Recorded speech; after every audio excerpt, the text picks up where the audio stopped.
你好，我是独活男子 Leslie， 欢迎收看我的日本生活记录影片。世界遗产对我一直有股莫名的吸引力，不论是文化遗产或是自然遗产，都像是站在世界之巅，见证知性与美学的最高标准。当大家说到京都的时候，很容易联想这是由17座世界遗产所组成的古都。但提到日本第一个进入世界遗产的古迹，却不一定知道答案。位在奈良斑鸠地区，距离京都1个多小时车程的法隆寺，是日本第一个被列入世界遗产的建筑群，拥有最古老的木造建筑。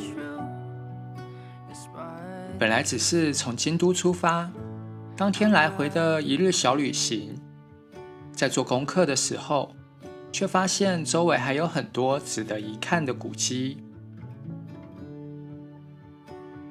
从当天来回变成2天1夜，跟我一起探访奈良斑鸠地区，用美学与知性的视角，深度地感受古建筑的魅力吧。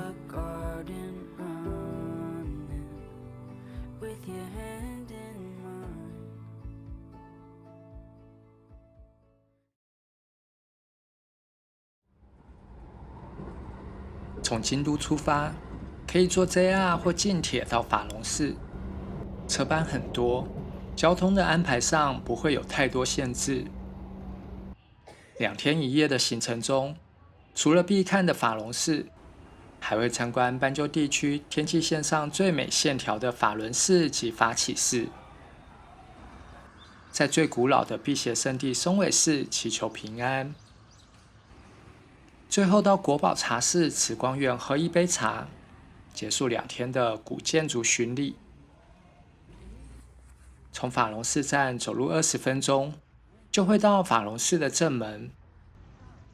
南大门是1438年重建后的优美建筑，是室町时代留下的国宝。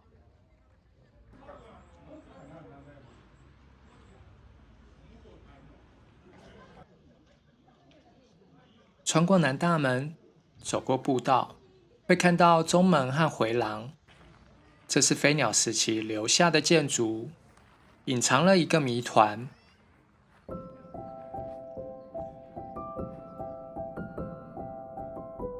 中门由柱子隔成4室2门的入口，这在4门中是独一无二的布局。4门隔间通常是奇数，中间会留下方便进出的空间，但变成偶数，反而感觉像是在门中央立了一根不让人进去的柱子。有个争议的说法是，这根立在门口的柱子是为了封印怨灵，至于信不信，就看大家的信仰了。回廊连接大讲堂，并围绕着金堂和五重塔。高32.5公尺的五重塔和低矮的金堂构成了左右不对称的组合，但绕着回廊参观，却又有种微妙的平衡感。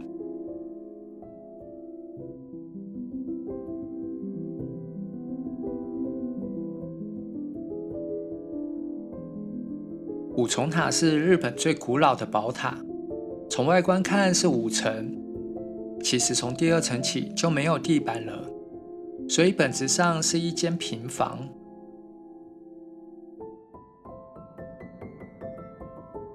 最顶层的轴线只有底层的1半大小，加上深邃的屋檐，视觉上给人一种稳定的感觉。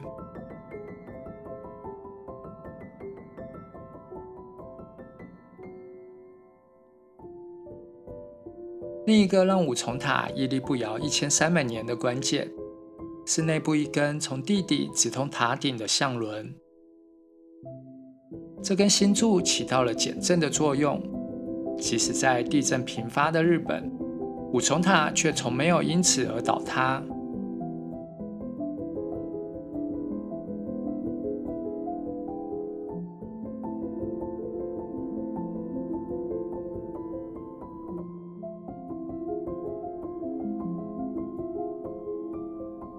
金堂是西苑这一区最古老的建筑，虽然没有五重塔高大，张弛有力的气度，加上讲究的工艺细节，吸引力不输给五重塔。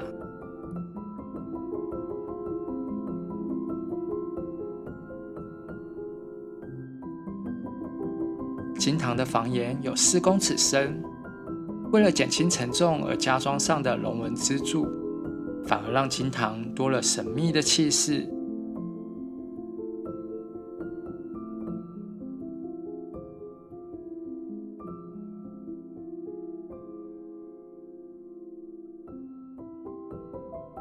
2017年出访的时候，金堂和五重塔并没有开放参拜。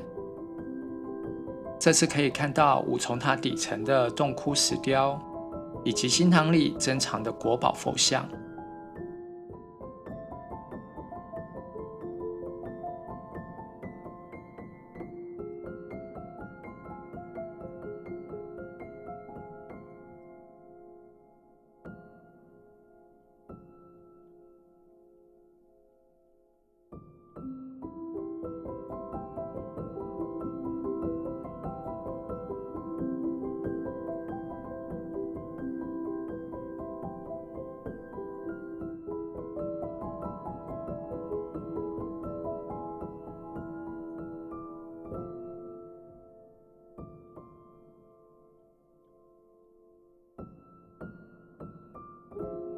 虽然是世界上最古老的木造建筑，但高超工艺一点也不输给现代作品。叹为观止的古迹充满魔力，让目光根本离不开这里。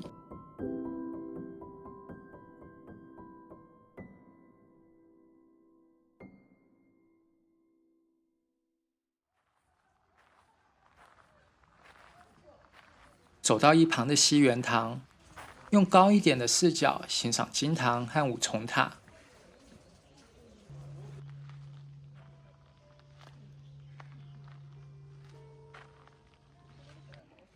八角形的西园堂供奉本尊药师如来像，是日本最大的7像。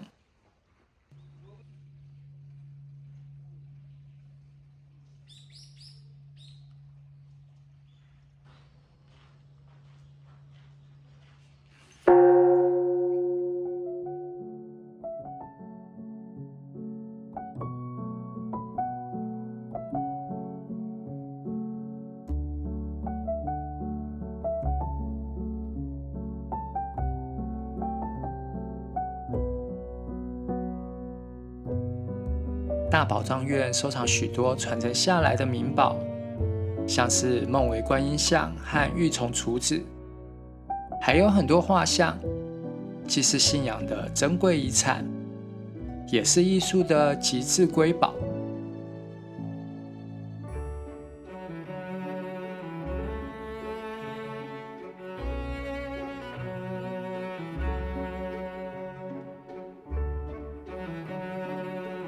走过东大门，会通往东院。东院的正殿是梦殿。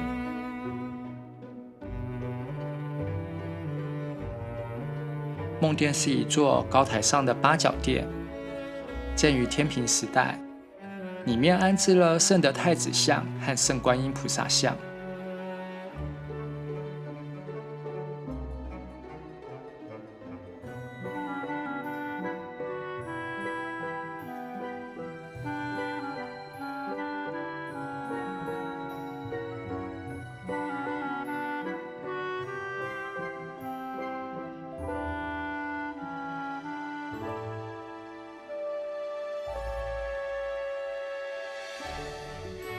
这里的外墙叫做竹地皮，用棍子将粘土煮成夯实的施工方法，因为长期被风雨侵蚀而形成条纹图案，也是历史景观的一部分。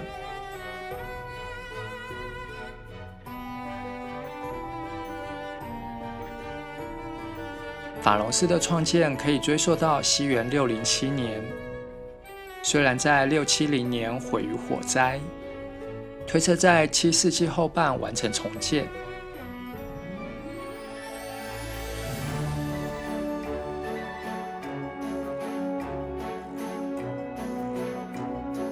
即使没有特定的信仰，但从法隆寺的古迹可以看出日本建筑风格的演变，是这趟世界遗产巡礼中最让人感到兴奋的收获。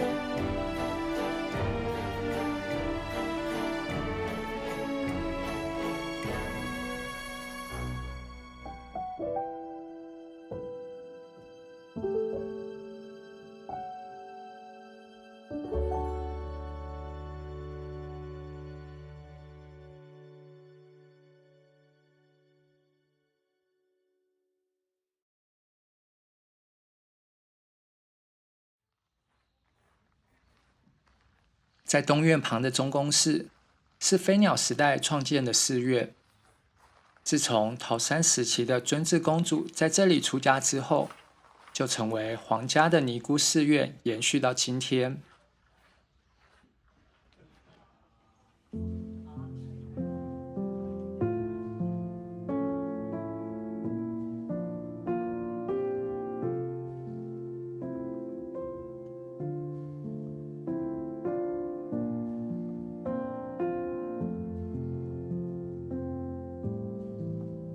正殿于1968年建成，是一间将正殿、护殿和祠堂合在一起的皇室风格建筑。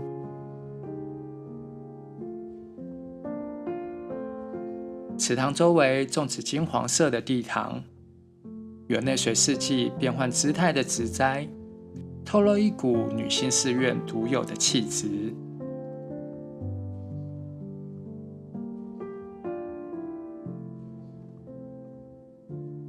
这里收藏国宝半尊菩萨半家像，这尊雕像和埃及的狮身人面像以及蒙娜丽莎画像并称为世界3大微笑肖像。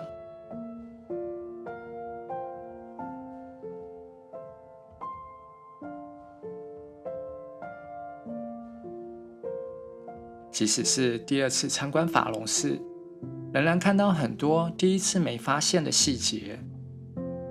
将近4个小时的古迹飨宴，是知性与美感的极致之旅。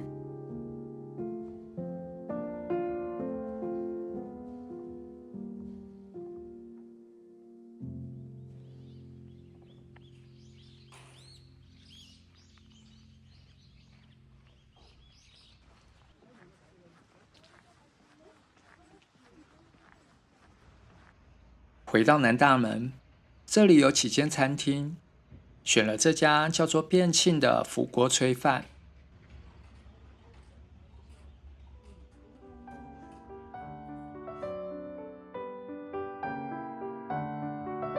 选择了鲷鱼的炊饭。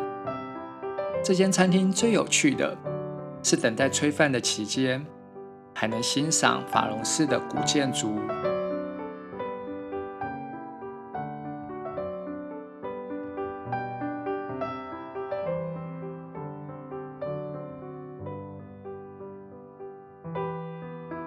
看着倒数计时的数字，饥饿和疲累也升到最高点。当倒数归零，鲷鱼的鲜味渗入米饭中，混合牛蒡、竹笋和萝卜的香气，打开锅盖的那一刻，就是一股幸福的味道。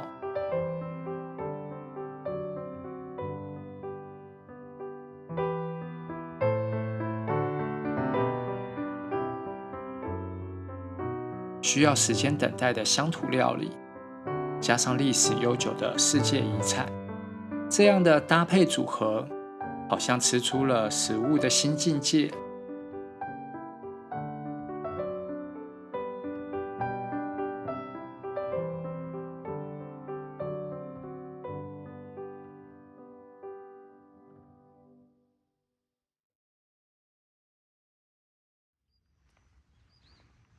法隆寺这一带没有太多公众交通的选择，要游览这一区，多数人会租用脚踏车，或直接用步行的方式。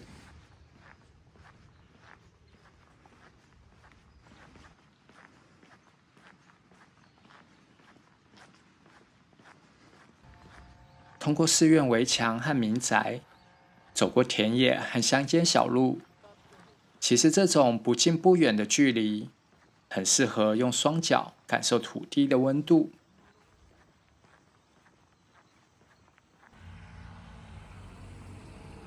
法伦寺距离法隆寺步行大概20分钟。还没看到寺院的大门，就会先被划破天际线的三重塔给吸引。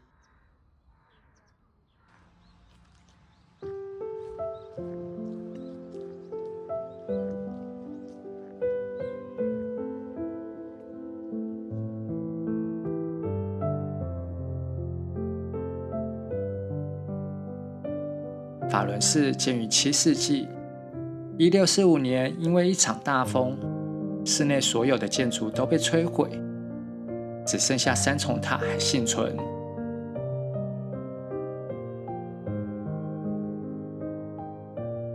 这座三重塔曾经是最古老的三重塔，在明治时期被指定为国宝。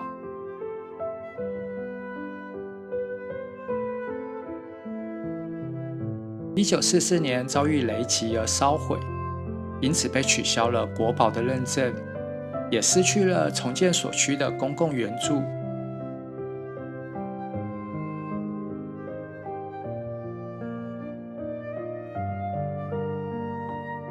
当地居民称法伦寺是我们的寺庙，所以当三重塔烧毁时，当地人心里充满了失落感。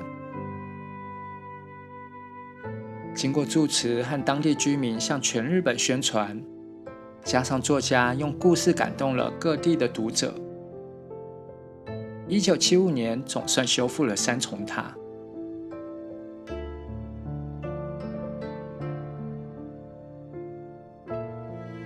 在有风的日子，塔上悬挂的风铃就会摇曳，并发出细小的铿锵声。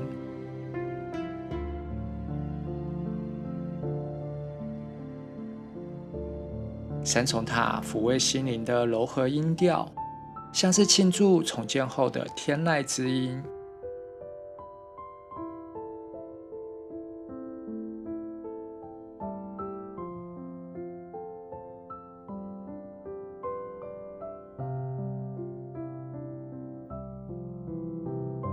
法隆寺的五重塔、法伦寺和法起寺的三重塔，自古以来就被称为斑鸠三塔。这三座背靠史田山的宝塔，超越建筑的意义，成为人们精神的支柱。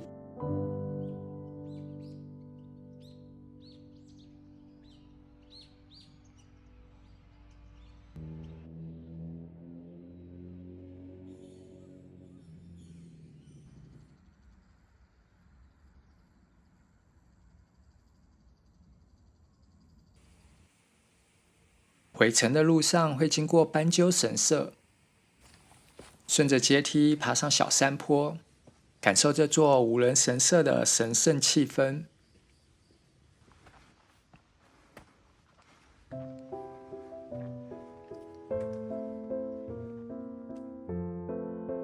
斑鸠神社位在法隆寺东北的方位，也就是守护魔门的位置。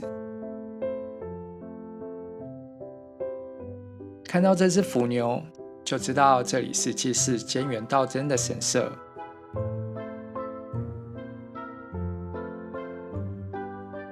以天满宫的地位来说，这间的规模很小，却能在安静的环境里，近距离地向神明祈求保佑。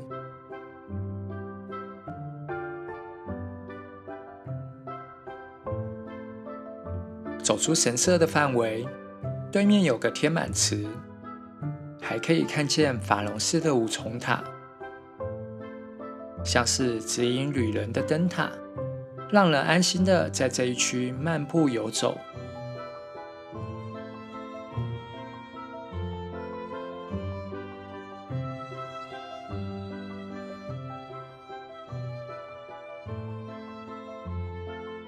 回到法隆寺正门，这里是今晚要投宿的饭店门前树合空。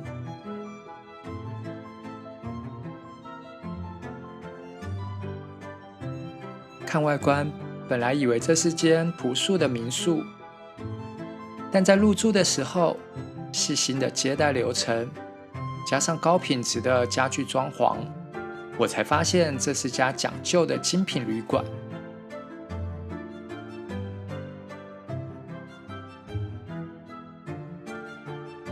从大厅走到入住的别馆，环境中尽是高雅的品味。装饰的宗教元素让人心情平静，一如它的名字和空一样，充满祥和与宁静。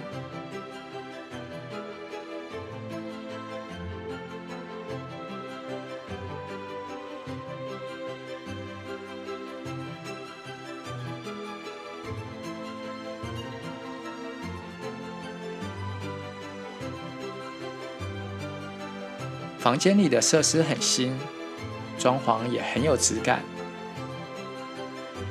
还可以穿着浴衣去公共浴池，放松一整天跋涉的疲累。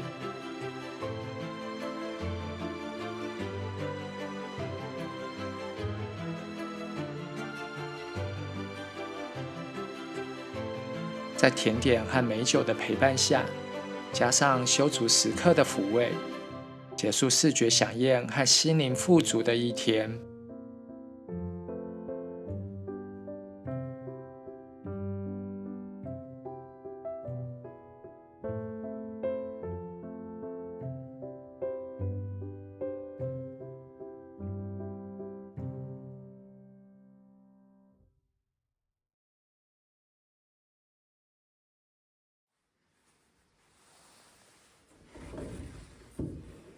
おはようございます。旅馆的舒适度超乎期待，消除了前一天的疲累，也为第二天的小冒险储备了满满的能量。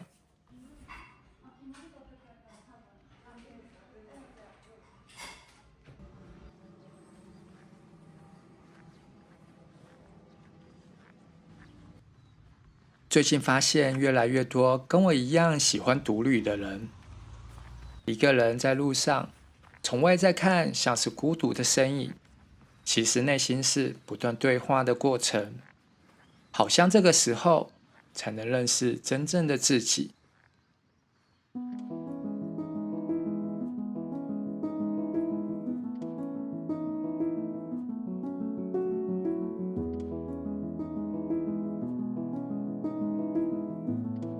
前往松尾市的路上，我做了一个冒险的决定。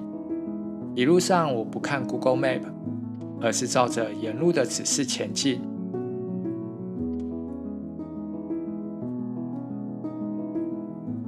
身旁是田园风光，虽然路上没有人，但是路况很好，阳光像是久违的老友，温暖的鼓励我往前走。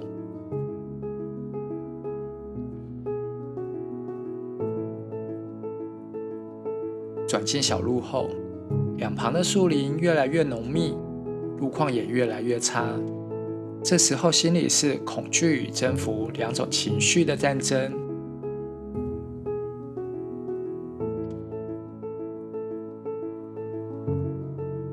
每当恐惧快要赢的时候，路旁都刚好会出现指示牌，一方面告诉我没有走错路，另一方面也像是距离终点的倒数暗示。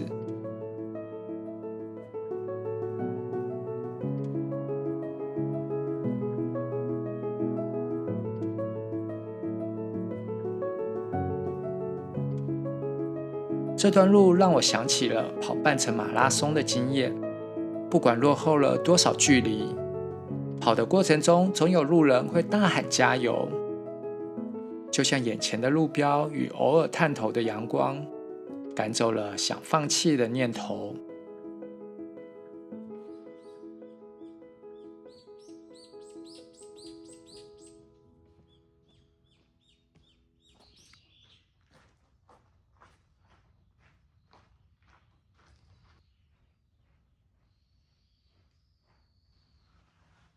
到了松尾市的南总门，明明是参访的起点，却像是到了终点一样松了一口气。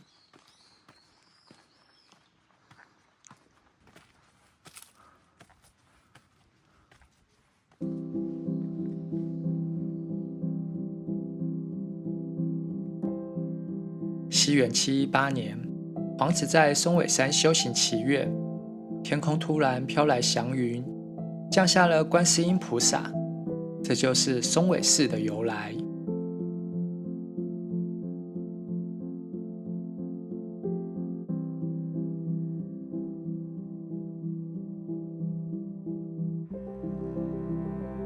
这里是日本最古老的辟邪圣地，每年元月都会涌入祈福消灾的信徒。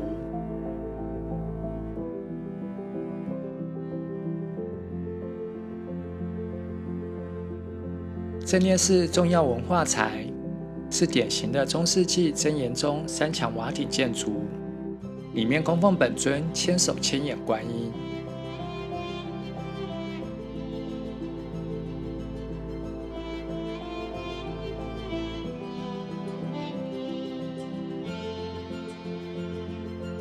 敲响辟邪之钟，为自己和世界祈求好运和平安。据说每年除夕，这里会排满敲钟祈福的人龙。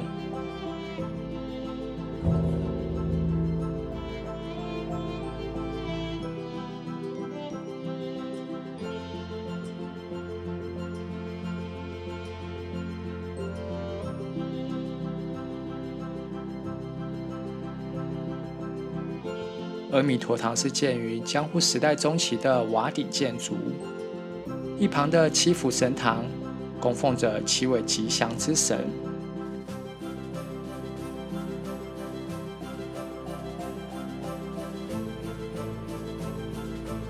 三层塔建于835年，后面还有代表各间寺院的观音石像。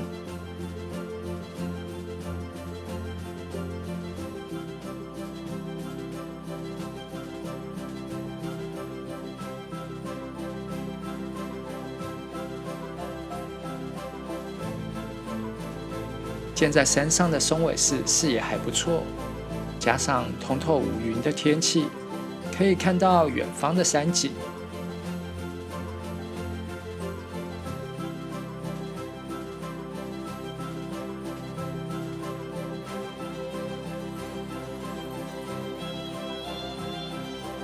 虽然刚刚爬山的过程完全没遇到其他人，但到了寺院却不断有游客抵达。我才发现他们都是开车从另一个路口进来的。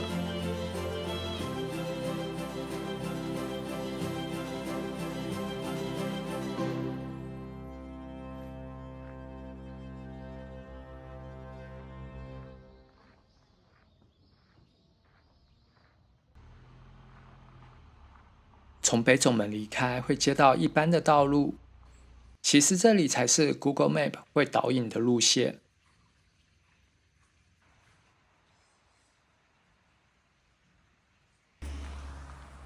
来的时候，如果是走这条路，也许内心就不会出现恐惧，但是不是也不会有战胜的成就感了呢？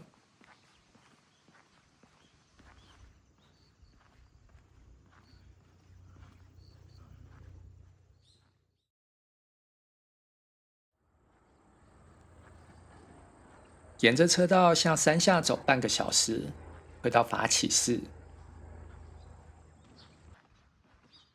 少了上山时的不安和体力透支，下山的路更显得好走多了。加上开阔的视野，独旅的身影又多了一分悠闲与从容。现实世界并不像电影，总有背景音乐来衬托情绪。不过，一个人的时候，就能挑选喜欢的音乐，主宰接下来的情绪。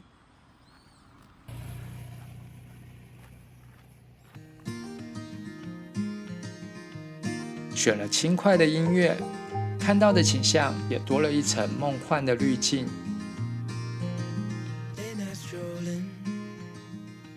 from home and horizon looking like a sunset dream. And I talking, water crashing, evening feeling like a postcard scene. 'Cause it's just us two.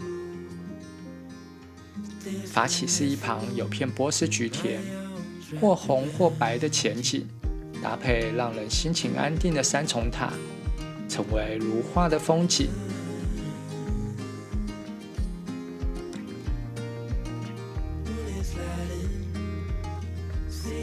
这个角度的风景也经常被用来宣传斑鸠地区独特的寺院风光，不但具有信仰上的安定力量，还极具美感上的刺激。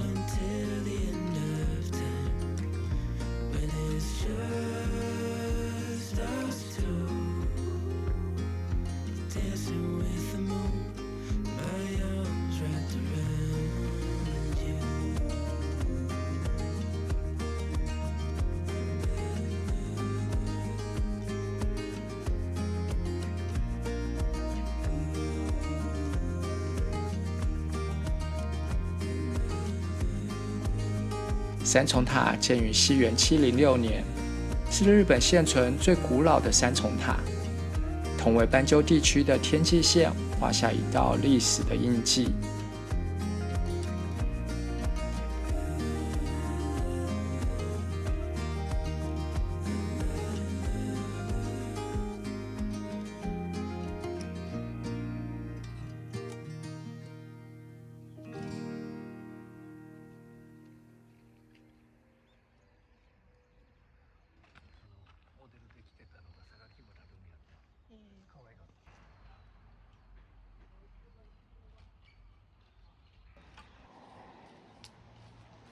走进寺院，这里的布局不像法隆寺和法伦寺那样对称讲究，多了一股自然融合的原始风味。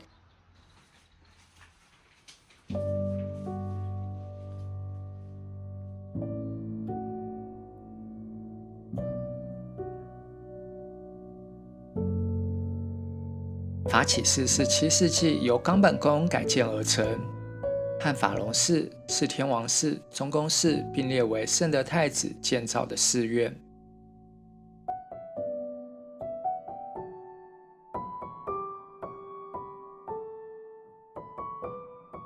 讲堂是1694年重建的四坡屋顶建筑，里面曾供奉重要文化遗产的木造11面观音像。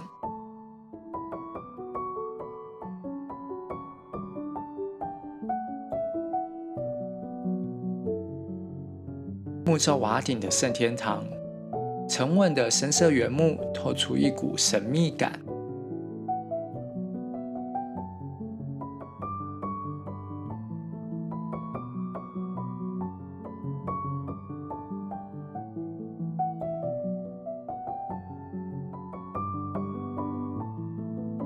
站在塔底即看三重塔，逐渐缩减的屋檐让塔身有向上无限延伸的视觉效果。23.9公尺的高度，却像是通往极乐世界的天梯。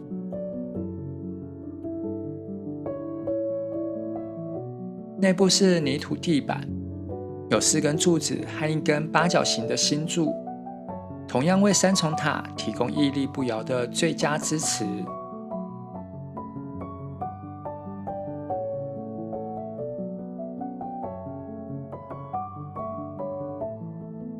虽然塔身经过大规模修缮，但7世纪建立并保存至今的历史意义，让法起寺和法隆寺一起登入世界遗产的行列。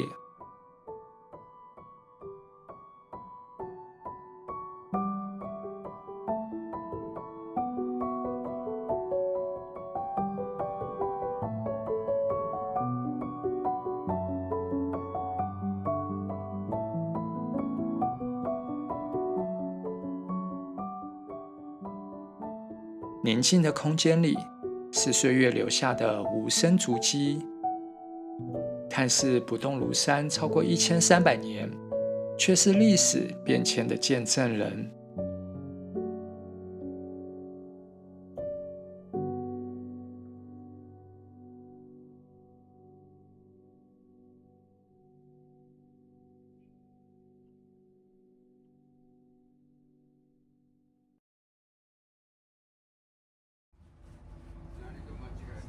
从法起寺坐97号公车3站的距离，就会到拥有国宝茶室的慈光院。从公车站走向慈光院的路上，会经过一片池塘，背景带有茅草屋顶的古建筑，就是慈光院的书院。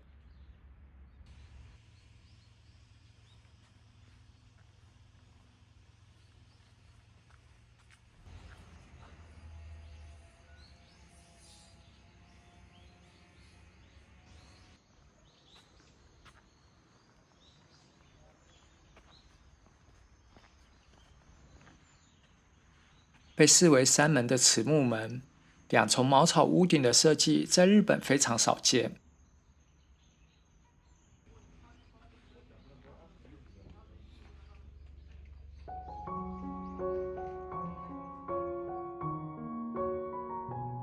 慈光院建于1663年，是临济宗大德寺派的寺院。但与其说这里是一座寺院，不如说整座院落被设计成一个茶道会馆，具备茶道需要的所有空间。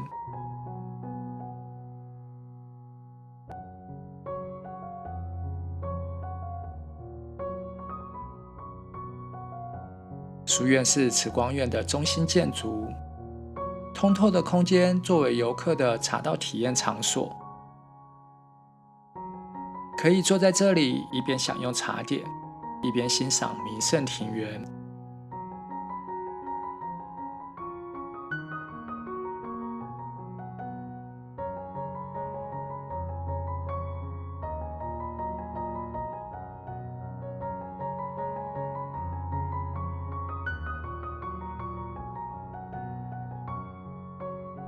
前方的庭园和其他禅宗庭园有点不一样，少了白沙和石头，而是使用各种精致修剪的树木，像茶道一样营造季节变换的氛围。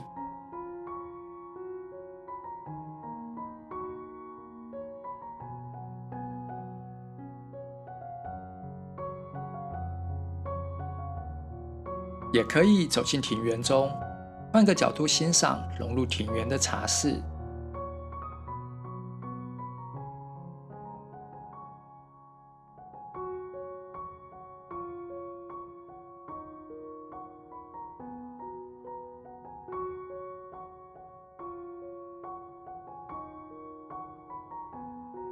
两叠的茶室是日本现存最古老的茶室，也是重要文化财。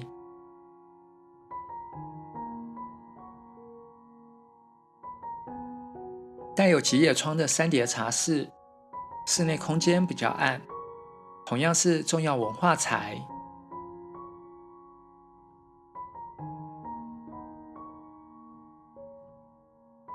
书院后方的本堂是1984年增建的建筑，供奉释迦如来。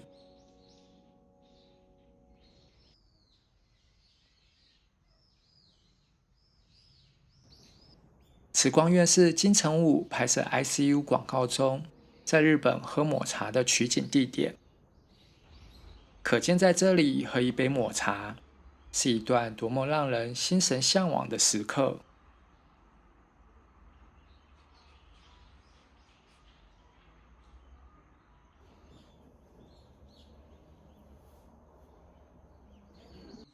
慈光院是奈良阪久2日的最后一个行程，无人打扰的环境，却不停接受视觉和味觉的刺激。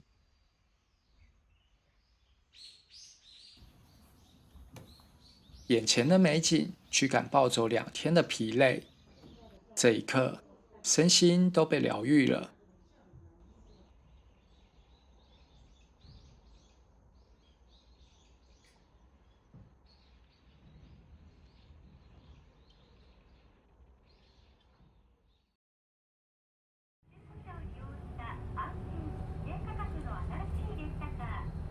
旅行的时候，发现平时没注意到的差异，就像是在很久没穿的夹克里，忽然翻到1000元一样的惊喜。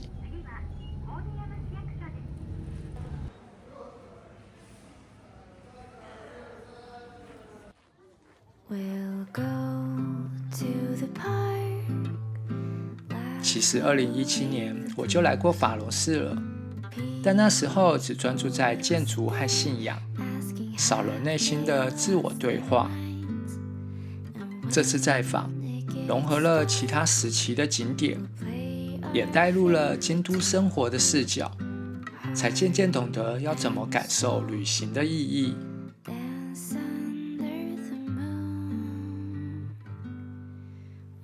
奈良的发展比京都还早，这时期的宗教建筑更专注在信仰和工艺细节。在这里参拜，像是倾注全部的注意力与神明沟通。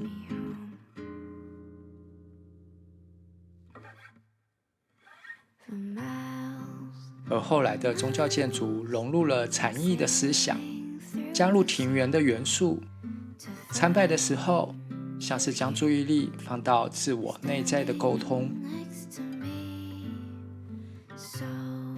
原来欣赏建筑不只是用空间的视角，如果放大到时间的维度，是不是在知性的身后，更能读懂建造者的用心良苦了呢？